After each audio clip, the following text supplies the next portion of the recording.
I was about 6 or 7 years old and my parents had just separated.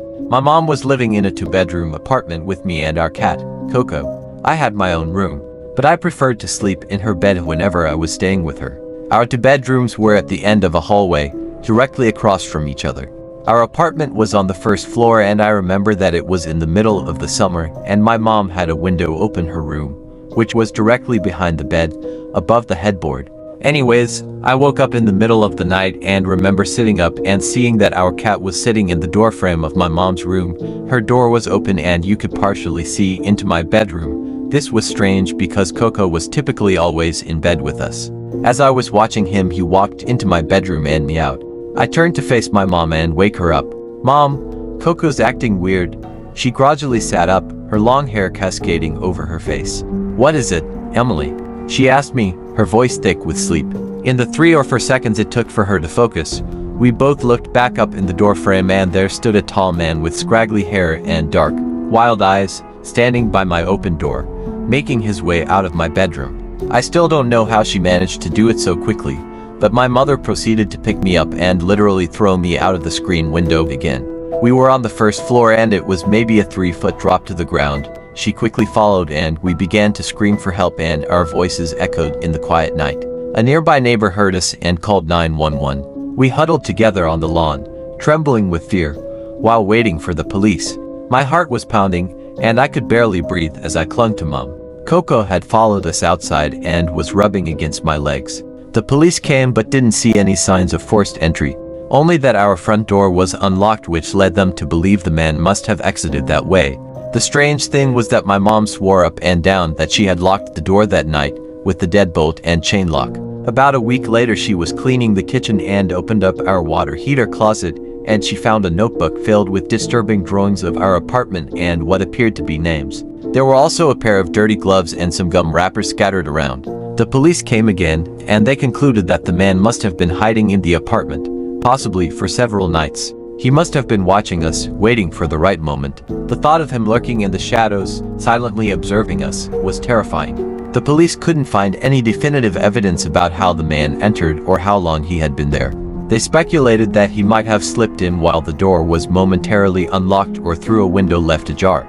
The idea that someone could have been in our home, planning who knows what, was beyond horrifying. We never stayed in that apartment again. The thought of returning made my skin crawl. We moved to a new place, far away from that eerie apartment, but the memory of that night stayed with us. Even now, years later, I still get chills when I think about that man. Who was he? What did he want? And what might have happened if Coco hadn't alerted us that night? Some nights, I wake up in a cold sweat, imagining those wild eyes staring at me from the darkness, reminding me that sometimes the scariest monsters aren't the ones in fairy tales, but the ones that lurk just beyond the edge of our everyday lives.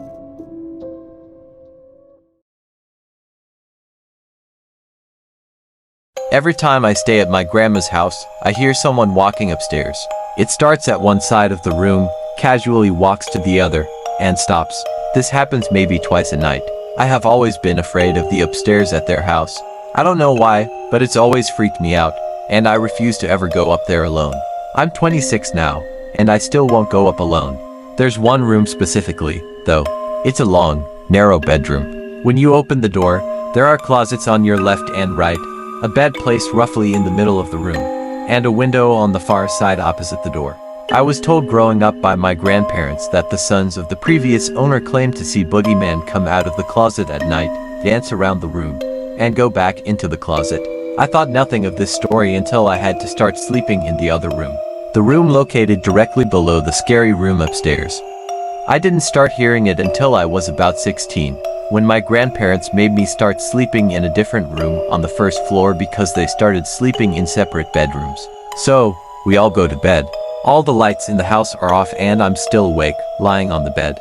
Then I heard it. Thump, thump, thump, starting at one end of the room upstairs. It got closer to me, passed right above me, and continued to the end of the room, where it stopped. I'm wide awake, terrified out of my mind. There was no question to me that I had heard footsteps. I knew that slow, casual pace. I was freaked out and went to my grandpa's room. I told him what I heard. He told me that the house is old and it creaks, but he turned the dining room light on for me so I felt a little safer. I tried going back to sleep, Then it started again, this time from where it ended the first time, by the window upstairs. It walks over me again and stops when it reached the door. I thought it was over, until 5 seconds later when I heard it coming down the stairs. 1, 2, 3, 4, 5. Silence as it reached the landing. Then 6, 7, 8, 9, 10. And silence again as it reached the first floor. I felt dizzy with fear, so I pulled the blankets over my head and suddenly heard a scratching sound from inside my room. I was frozen in shock. Whatever it was on my floor of the house, and subtly unaffected by the dining room light. I was staring at the doorway to my room, the dining room light was shining in, and my vision began to distort. I knew exactly where scratching was coming from, too, my grandpa's gun case. It was a very obvious sound, scratching on the wood. Long scratches down the front of the gun case door. I could even hear the door ever so slightly tapping against the frame as each scratch began. I tried to scream and I couldn't. I took a second to take a deep breath and let out a loud scream. In seconds my grandpa had made it to my room and I was relieved. Needless to say, he still didn't believe me. So I did what any normal person would do. I draped a sheet over the side of the bed and slept underneath it. I wrapped myself tight in a comforter, put on headphones, and turned my back to the door. There could be a party of ghosts in my room and I wouldn't even know. The next morning, my grandpa told my grandma about what happened the night before.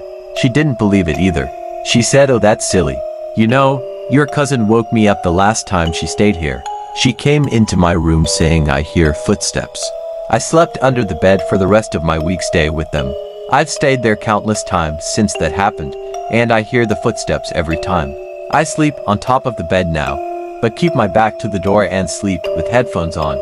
I haven't heard it come down the stairs since that first night, but if it does, I don't want to know.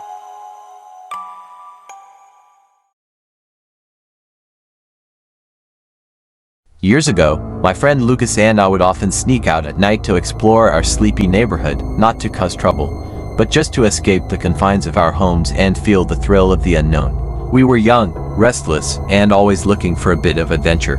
One particular night, we set our sights on a nearby wooded area that bordered the railroad tracks, where we knew a small encampment of homeless people had set up camp. We had heard about the camp from Lucas's dad, who knew one of the guys living there. This man, who we called Old Joe, was an old friend of Lucas's father. Despite his circumstances, he chose the life of the woods, claiming he preferred to live off the grid. He'd often stop by Lucas's house for a hot shower and a meal, and Lucas's dad would always welcome him, respecting his choice to live free of modern constraints.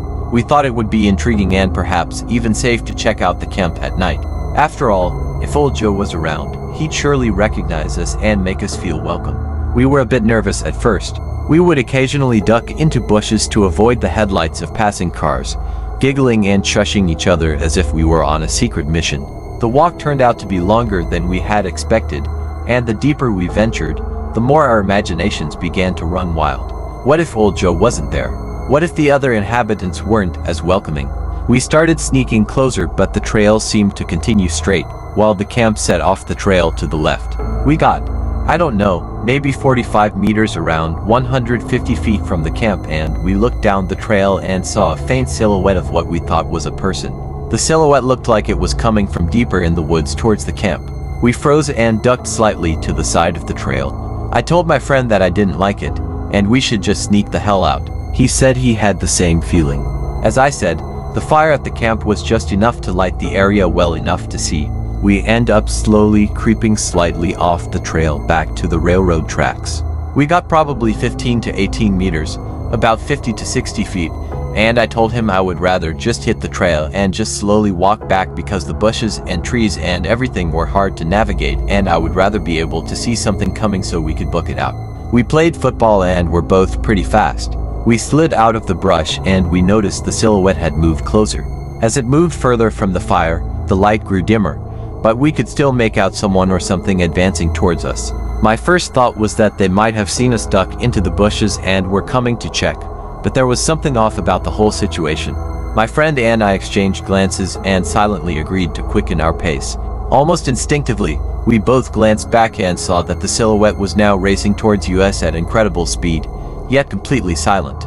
No sound, just fast, eerie movement. We bolted as fast as we could. Thankfully, the trail was wide enough that we weren't bumping into each other or anything. Neither of us looked back until we reached the railroad tracks, then crossed the railroad bridge to the other side. As I slowed down, I glanced back past the bridge and saw no one. We made it back to his house pretty quickly and, luckily, that was the end of it. But the real scare came the next day. My friend and I decided to go back to the woods in the daylight, just to see if we could figure out what had happened. We were nervous but curious, convinced that we had simply let our imaginations get the better of us in the dark.